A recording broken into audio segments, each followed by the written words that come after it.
Chapter 14, Captain James Hook.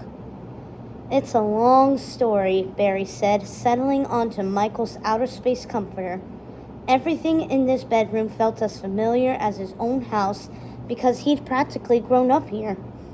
The paused video game flickered on the screen and lit up the room as the sun began its lazy summer descent outside, painting the sky bright pink. John furrowed his brow. "Just start at the beginning," he said slowly, "and don't leave anything out. You never know when some detail ends up being important." "Okay, it all started right before my birthday," Barry said, "when my family took me to the Maritime Museum." "Your birthday?" Michael said. "Yeah, the ones you both forgot," Barry said, feeling a fresh wave of sadness. "But I'll get to that part later." Then, before they could interrupt him again, Barry told his friends everything, trying not to leave out any details. He told them about the trip to the museum and the boring tour of the pirate ship, how he'd thought it was like his mystery books, and he'd snuck off and discovered the secret compartment with the hook and letter. He told them about making his wish to never grow up, and how it seemed great at first, even though everyone forgot about his birthday. But then his wish backfired horribly. He even told them about the yearbooks and how he always stayed in 5th grade. "Ugh, that does sound horrible," John said. "Having Mr. Bates for eternity?" "Yeah, one school year was bad enough," Michael agreed with a shudder. "But staying in his class forever? Yeah, I thought staying a kid forever would be great. But it's a curse," Barry said. "I didn't graduate. My best friends have forgotten me, and who knows what will happen next if I don't stop it." Michael picked the rusty hook up off the bed. He ran his fingers over it, wincing when he touched the razor-sharp tip.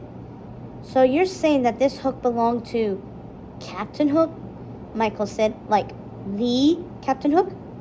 "Yes, I found it in his captain's cabin," Barry said with a nod. "And the letter is signed by him," he added, running his fingertip over the signature line on the parchment letter. Michael cracked open his laptop and tapped on the keys, bringing up a portrait of Captain Hook. It was the same one displayed in the Jolly Roger. A fresh rush of fear crashed through Barry's chest at the sight of it. Hook's beady eyes bored into him as if accusing him. "Bloody thief! I'll have my revenge!" "That's who it belonged to?" John said, flinching back from the screen. "Dude, bad life choice stealing from a scary pirate captain." Hook's visage was terrifying even when rendered in a painting. "Yeah, it says here that he was one of the most bloodthirsty pirates in history," Michael said, reading off the website. "His exploits on the high seas were legendary." "Yep, I'm sure it's him," Barry said, his voice wavering. He took a deep breath, knowing the next part was going to sound truly insane. "The thing is, he's been haunting me." Michael looked up in surprise. "Like a ghost?" "Yes, that's what I think," Barry said. "I mean, he must have died a long time ago. His pirate ship is in a history museum. But I know I'm not imagining it. He's really after me." "But ghosts aren't real," Michael said, biting his lower lip. "Plus, you said he can, affect things in the real world. He scratched your floor. He left that message on your door." "Yeah, that's not very ghostly," John agreed. "Sounds like a real pirate dude." Barry shook his head. "But he's hundreds of years old. There's no way he could still be alive." "He has to be a ghost. That's the only possible explanation for what's happening." "Unless," Michael said, reaching for the parchment letter. "Unless what?" Barry said, studying his friend's face. He knew how Michael got when he'd hit upon a brilliant idea. He turned all quiet and pensive, just like right now. Michael looked up from the letter. "Unless he is still alive." "Wait, what do you mean?" Barry said with a start. "That's impossible." "Look here," Michael said, pointing to the letter's cursive script. "This letter you found says that the hook grants whoever possesses it the power to never grow up." "That's right," Barry said, "and it works too." Michael nodded. "Right. So what if it did the same thing to Captain Hook?" "You mean It made it so he stopped aging? John said, catching on. Interesting theory, Sherlock. That would explain how he could still be alive after all this time. Yeah, and it would also explain why he's so angry that Barry stole his hook, Michael went on. I mean, aside from the poor aesthetics of walking around with a bloody stump. John snorted a laugh. Not sure a hook is exactly fashionable. It is if you're a freaky pirate captain, Michael said. It's practically required. Anyway, if Captain Hook doesn't get that hook back, then he could grow old and die. And soon, John added, that's probably why he's growing more impatient and attacking Barry in public in the middle of the day. I bet his life is literally ticking away. So you think if I give the hook back, Barry said, processing it all and tapping the letter, then Captain Hook will leave me alone, and it will also reverse the curse? Michael nodded. Yeah, I think you have only one choice. You have to return the hook to Captain Hook's ship, and you have to do it tonight. You can't wait much longer. Not only is Hook growing bolder, but the curse also seems to be growing stronger too. Right, you don't have much time left, John added. Who knows what could happen next? You could wake up tomorrow and your parents wouldn't even remember you. Yeah, and Rita, Barry said. They looked at him blankly.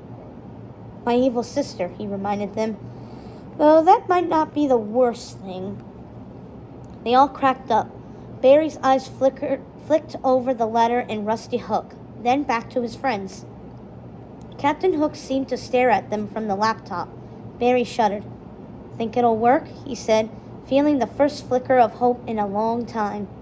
Well, what other choice do you have? John pointed out. Yeah, exactly, Michael agreed. His eyes darted to the hook lying on the bedspread. The power to not grow up will leave you, just like it left Hook when you stole it. You're right, Barry said. Also, if I give Hook what he wants, then hopefully he'll leave me alone.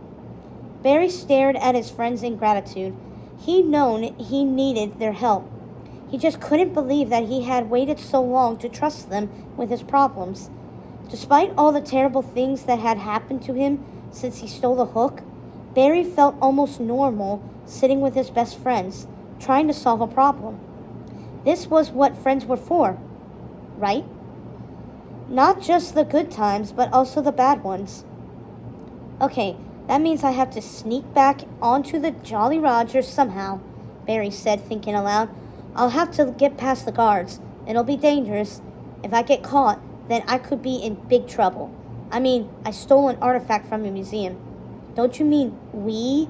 Michael cut him off. We could get in a lot of trouble. Yeah, John added. We're not letting you go alone. No way, Barry said, shaking his head. It's way too dangerous. Didn't you hear what I said? I could get arrested. Not to mention Captain Hook is after me. I'd hate it if you got into trouble because of my bad decisions. Or worse. He trailed off, feeling a stab of guilt. But then Michael grinned and thrust his hand in the air. Aye, matey, sounds like an adventure, he said in a Cockney accent. I'm in. Lost boys forever, John added, but then he frowned. But how are we going to get there? The Maritime Museum is all the way out at the marina. We don't have much time left. Yeah, we can't exactly skate there, Michael said. It would take forever. Barry frowned, racking his brain. He stared at the hook, remembering that moment on the pirate ship, the moment he and his sister had bonded. Right, I've got an idea, Barry said in a determined voice. Let's meet in front of my house in an hour. Michael and John shared a look. Where's that? Barry rode his skateboard home. His Vans scuffed the pavement, propelling him ahead. The sun was slipping below the horizon, casting his quaint cul-de-sac in shadows. All he heard was the faint call of the cicadas' summer song and the familiar sound of his skateboard wheels. But then, something else. Thump, thump. Heavy footsteps, coming from the shadows. Hook was coming for him. Feeling a jolt of adrenaline, Barry tensed up and skated faster. He sped across the cul-de-sac. The shadows cast by the fading sunlight seemed to stretch as if to grab him. But then their dark tendrils passed over him harmlessly. He strained his ears for those heavy footsteps. A few minutes later, but what felt like an eternity, he pulled up in front of his house, then kicked up his board, snagged it by the end. His backpack hung on his shoulders. The hook was nestled inside, as always. He hurried up to the front door, but then he reeled back in shock. A dagger stuck out of the wood panel in the center of the door, spearing an old piece of parchment paper. His eyes scanned the letter. It was printed with jagged cursive. "Return my hook, or your family will perish." Barry tore the parchment down, his hands shaking. The dagger remained stuck in the front door. It looked ancient, like something that would have belonged to a pirate. Barry stared at the jagged cursive. He knew one thing with certainty. It wasn't just about him anymore. Now his family was in danger too. He didn't have much time left.